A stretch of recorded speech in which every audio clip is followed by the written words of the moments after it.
Hello, তো আজকে Sunday, রাত্রি বাজে এখন 9টা আর আমরা চলে এসেছি। কোথায় এসেছি আমরা?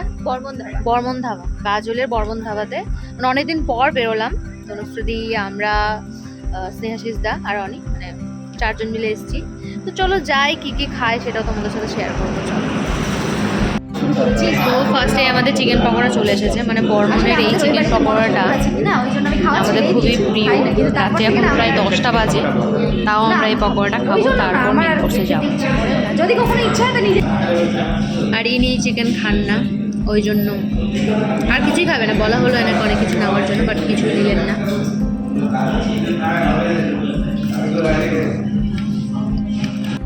পকোড়া খাওয়া কমপ্লিট।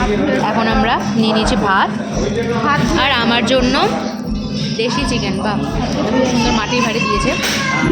আর তনুশ্রুতিও নিয়েছে ভাত আর মাটন, আর এরা খাবে রুটি আর মাটন। তোমার হাঁড়ি কই? এই যে তোমারটাতে রসুন দিয়েছে, দেখো। এই যে এটা অনিও নিচ্ছে রুটি আর মাটন। তো আমাদের খাওয়া দাওয়া শেষ, এখন চলে এসেছি বাইরে আর নিয়ে নিয়েছে আইসক্রিম।